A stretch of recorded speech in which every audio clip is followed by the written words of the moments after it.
Gen Z generation, हमारी वाली generation, Nepal के अंदर पूरा पार्लियामेंट जला दिया, पुलिस स्टेशन जला दिए, पूरा जो है पूरी कंट्री की ऐसी तैसी कर दी, आग जला दी। पूरे नेपाल के अंदर प्रोटेस्ट कर रहे हैं जेनजीज, हमारी वाली जो जनरेशन है, जिसको सबसे ज्यादा घटिया जनरेशन बोलते थे, जिसको सबसे ज्यादा अनपर्पजली बिल्कुल ही अंधे जो लोग, सबसे घटिया जो जनरेशन होती है ना, सबसे कुछ कर ही नहीं रही है वर्ल्ड के अंदर, यानी कि पूरी दुनिया के अंदर सबसे हम बहुत ही ज्यादा बदनाम हो रहे थे, जेनजी जनरेशन। लेकिन नेपाल के अंदर सिर्फ 2 दिन के अंदर पूरी सरकार गिरा दी और पूरा जो नेपाल है उसको टेक ओवर कर दिया सिर्फ जेनजीज ने।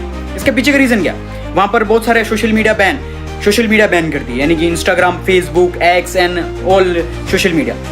लेकिन असली रीजन ये नहीं है, असली रीजन ये नहीं है कि सोशल मीडिया बैन कर दिया, वहाँ की गवर्नमेंट सोशल मीडिया बैन कर दिया बाहर को इसे दिखाने के लिए कि सोशल मीडिया हमने बैन कर दिया, इस रीजन की वजह से ये प्रोटेस्ट कर। नहीं, द रियल रीजन भी है बिहाइंड इट, क्योंकि हमारे बहुत सारे वहाँ के सब्सक्राइबर हैं, फॉलोवर्स हैं, जितनी भी है, द रियलिटी हमको पता चली। द बिहाइंड इट जो प्रोटेस्ट किया जेनजीज ने, उसके पीछे का रीजन था करप्शन, बहुत ही ज्यादा अंधा करप्शन। यानी कि जितने भी वहाँ प्रेसिडेंट, प्राइम मिनिस्टर, यानी फॉरेन मिनिस्टर, जितने भी उनके मिनिस्टर थे, सबके, यानी कि जो उनके बच्चे थे, उनकी यानी सैलरी 50-60 हज़ार रुपए, और उनके जो बच्चे हैं वो लेविशिंग, मिलियनेयर, बिलियनेयर की लाइफस्टाइल जी रहे हैं फुल। कोई घड़ी पहन रहा है 5-10 करोड़ की, कोई फरारी में घूम रहा है, कोई Lamborghini, Rolls Royce, full luxurious lifestyle, यानी कि शॉप कर रहे हैं। और वो खुद भी, यानी कि जो मिनिस्टर है वो खुद भी, यानी कोई मिनिस्टर एक घड़ी पहन रहा है 5-10 करोड़ की, 1-1 करोड़ की ऐसी, रोलेक्स, पटैक, लुई, ये रिचर्ड मिली, यानी कि इस तरीके से। तो इस वजह से फ्रस्ट्रेटेड हो गए, क्योंकि ऑलरेडी जो नेपाल का जो अनएम्प्लॉयमेंट रेट है वो 20% से भी ज्यादा कुछ है, और वहाँ का जितना भी जनरेशन है वो ऑलरेडी पैसा कमा ही नहीं पा रहा, गरीबी के अंदर जा रहा, जॉब्स है ही नहीं,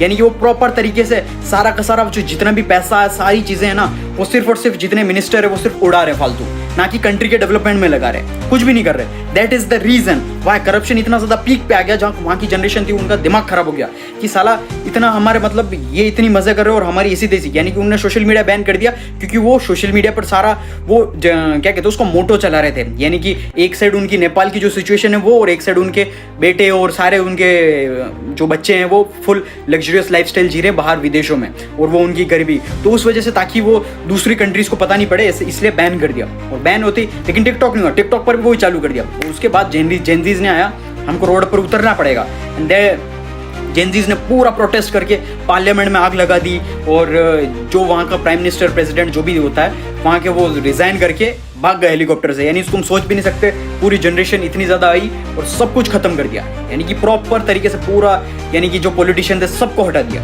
एंड उसके रीज़न का यही था सबसे मेन, सारे करप्टेड रीजन है ना कि यार करप्शन इतना ज़्यादा पीक पर है, हमको खाने को नहीं मिल रहा, हम क्या करें। यानी कि अदर कोई लोग यूँ कह रहे कि यार सारी चीज़ें जला रहे, वो उन्हीं की जला रहे, गाड़ियाँ हैं वो भी उन्हीं की, उन्हीं के टैक्सेशन की। लेकिन एक चीज़ समझो यार, क्योंकि ये पॉलिटिशियन होते हैं ना, यानी कि वो सॉफ्ट पावर समझते ही नहीं। अगर तुम इनको पहले इन्होंने अच्छे से किया, यानी कि जो प्रोटेस्ट होता है वो उन्होंने एकदम पीसफुली प्रोटेस्ट किया, लेकिन घंटा पुलिस वालों ने रोक दिया और ये कर रहे हैं, तो इस वजह से उनको ये इतना ज़्यादा वो करना पड़ा, आग जलानी पड़ी, पूरा पार्लियामेंट जलाना पड़ा। इसके पीछे का रीज़न है, that is why. It's not like कि बहुत सारे अभी टॉप यूट्यूबर जो हैं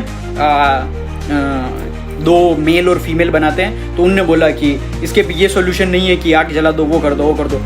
मैं मानता हूँ ठीक है सोल्यूशन नहीं है, लेकिन तुम ये तो समझो, तुमको प्यार से बोल रहे हो, तुम बात मान नहीं रहे हो, प्यार से बोल रहे हैं कि अरे हमारे पूरे नेपाल की सिचुएशन ये है, समझने को तैयार नहीं। पॉलिटिशियन मजे कर रहे, फुल पार्टी कर रहे, उनके बच्चे मजे कर रहे, तो भाई फ्रस्ट्रेशन आएगा ही नहीं आएगा?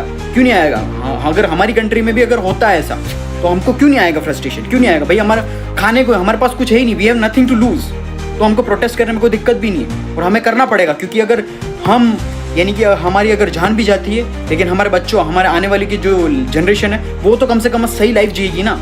अदर कंट्रीज को देखो तुम, जितनी भी बार, दैट इज द थिंग। क्यों नेपाल ने प्रोटेस्ट किया, नेपाल जेनजीज ने, एंड सिर्फ 2 दिन के अंदर रियल पावर दिखा दी। और इंडिया के अंदर देखो तुम, जेनजी जनरेशन सबसे ज्यादा पावरफुल, हमारा जो यूथ है सबसे नंबर 1 टॉप पर है, तो सोच लो हमारे पास कितनी पावर है। That is why they prove perfectly, and उन्होंने अच्छे से बताया कि जेनजी से मैसअप मत करो, हम इतने भी बेवकूफ़ नहीं है कि तुम लोग मर्जी पड़ेगी वो करेगी, करप्शन पे करप्शन करते जाओगे और कंट्री की ऐसी घटिया हालत करते जाओगे। They proved us, and Nepal protest is really मतलब एक तरीके से जेनजीज के लिए एक इंस्पिरेशन सेट हो गया। That is the thing. इसीलिए जो भी प्रोटेस्ट था, I already explain you everything. And ऐसा नहीं है कि तुमको लग रहा हो सोशल मीडिया बैन कर दिया या उस वजह से। सोशल मीडिया बैन करने का रीज़न ये था कि कुछ लोगों का वही इनकम सोर्स था और वही बैन कर दिया उन्होंने, तो उस वजह से सारा जेनजीज बहुत ज़्यादा बौखला गए। इसीलिए वीडियो अच्छी लगी, लाइक शेयर, अपने दोस्तों के साथ subscribe, press the bell icon.